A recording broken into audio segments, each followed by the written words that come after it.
I'm around 6 weeks in of 12, and I'm eating around 2,200 to 2,400 calories a day to get to 10% body fat. And I know that probably sounds like too much food to actually get lean for most of you. But today, I'm taking you through everything I eat to make that work, the exact meals, the exact calories, and based on 14 years of training and working with hundreds of clients over the past 11 years being a personal trainer, I'm also going to rank the top 3 dieting approaches from worst to best throughout this video. So you finally know exactly which one is actually worth your time to be able to see your abs and do the same. And the one that comes out on top might not be the one you expect. But before we do that, if you've watched any of my other videos, you'll know that I love my protein oats. They're my staple. I've eaten them for the last 5 to 6 years, and shock, I've had them this morning as well. They're just under 600 calories. It's a mixture of protein powder, oats, peanut butter, honey, creatine, and a sprinkle of cinnamon. So that's going to kick off the day. So today is Wednesday, and I've got a full day of clients, check-ins. So I'm going to show you exactly how I eat while I'm managing work, because I know for a lot of people, they struggle with being able to manage both normal life and eating to be able to drop body fat. So meal 1, protein oats. So coming in at 3rd place is, drumroll, meal plans. So here's the one that sounds the most obvious, and look, I'm not going to completely trash meal plans because there's a reason people use them and a reason I use them myself. So back in 2016, I followed a proper meal plan for the first time. So around 10 years ago, everything written out, same meals, same portions, every single day mapped out in front of me, so I knew exactly what I was doing. And the first 2 weeks were really good, actually. No decisions to make, no thinking about food, just follow the plan and get on with it. But then week 3 happened. So it was the same chicken and rice for the 4th day in a row. I was having the same breakfast I'd had every morning for nearly 3 weeks. And then a meal out with mates came up, and I sat there genuinely stressed out about what I was going to order because none of it was on the meal plan. And that's when it hit me. I'd built a way of eating that couldn't survive a single normal social situation, which is not ideal, especially when you're 20 years old and you're going out for a meal with the lads.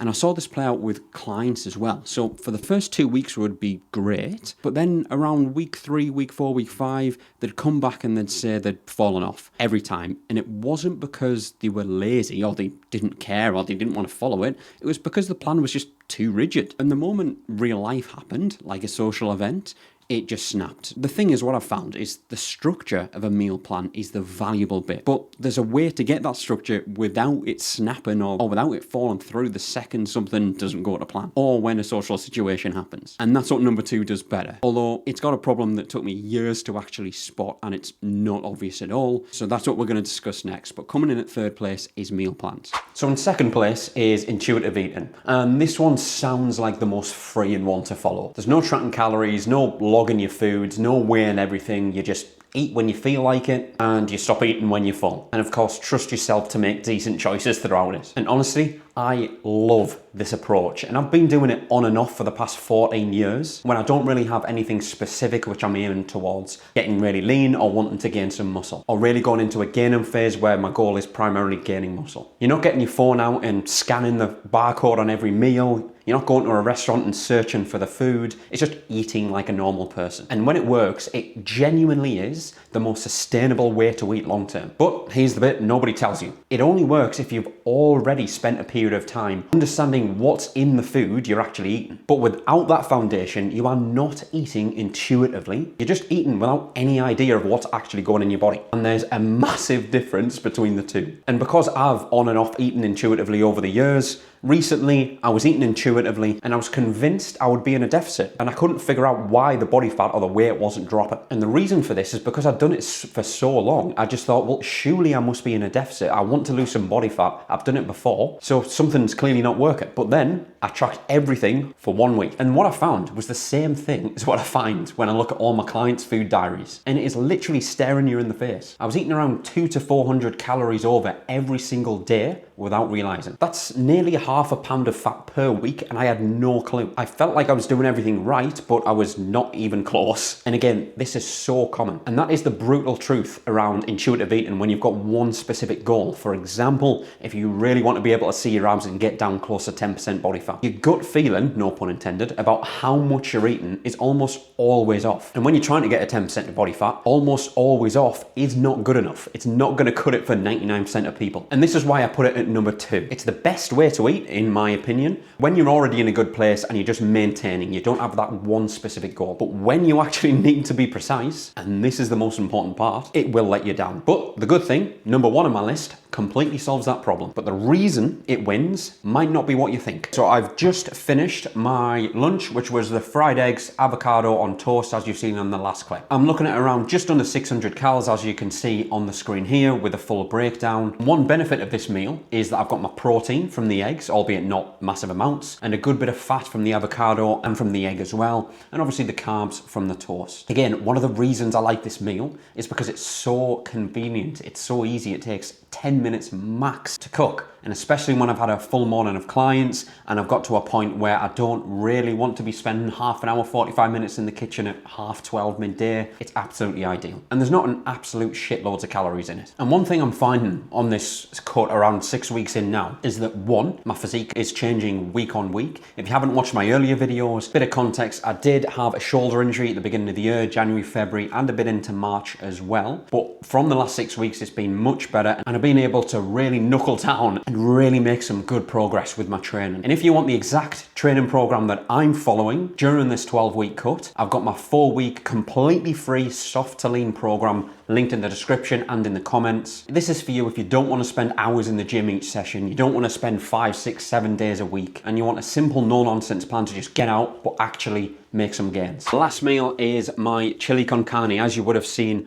on the screen. And this is something which is definitely a go-to in the Horsley household, especially if I'm cooking.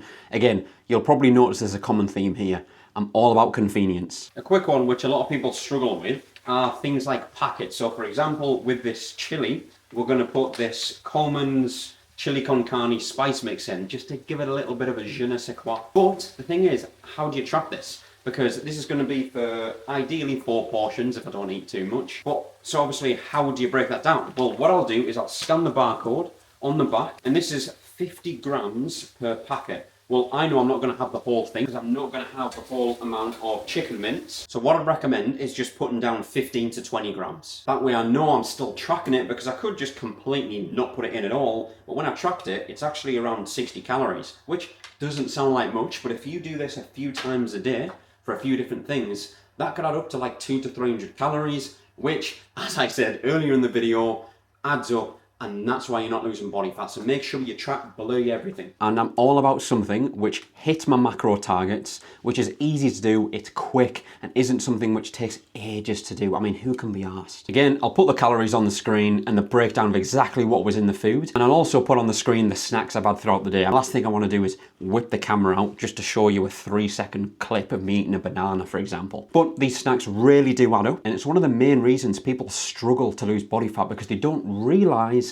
how many calories are actually in these snacks. And that leads me perfectly to my number 1 spot. We've already gone over meal plans in 3rd place, and we've gone over intuitive eating in 2nd place, but this number 1 spot is arguably one which tops the lot of them and is absolutely the best way to drop body fat if you're serious about doing it. And in that top spot is, drumroll, calorie counting. And I know exactly what you're thinking. Calorie counting sounds like the most obsessive, boring, and time-consuming thing on the list. Weighing your food, logging every meal, getting your phone out to track every time you eat a grape.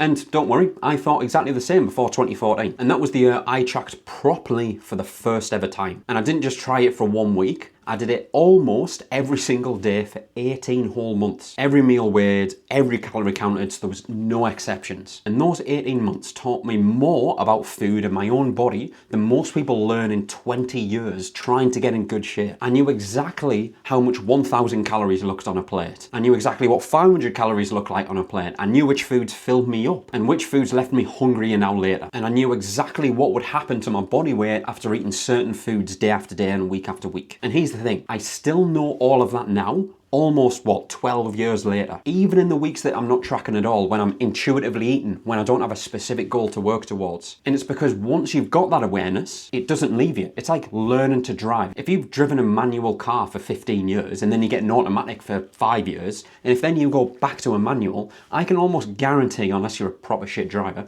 that you will remember how to drive still. And the same applies to calories and portion control in general, and understanding food portions. And I had a client recently who was trying to lose weight for months and not really getting anywhere. And I'll put him on the screen here. He reckoned he was eating around 2,000 calories a day. He felt like he was doing everything right. But like I do with all my clients, on the assessment week, I got him tracking all of his calories to understand exactly what he was actually consuming.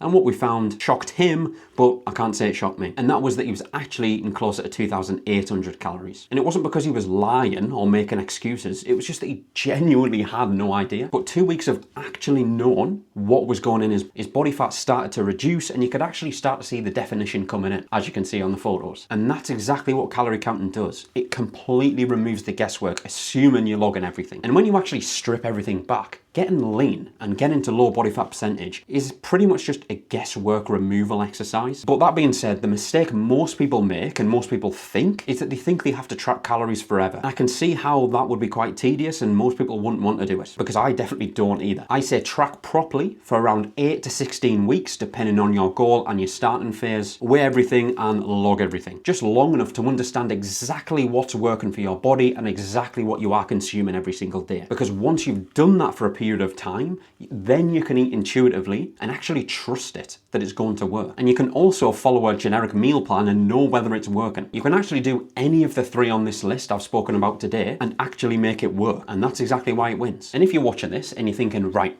I know how to track it, I know what to eat, but I genuinely just don't know the exact process of going from where I am now to getting to 10% body fat. Well, that's exactly what this video somewhere over here covers in depth. The exact process from 20% body fat all the way down to 10% body fat. What actually needs to happen and in what order, and why most people get it completely wrong before they even start. So go watch that next.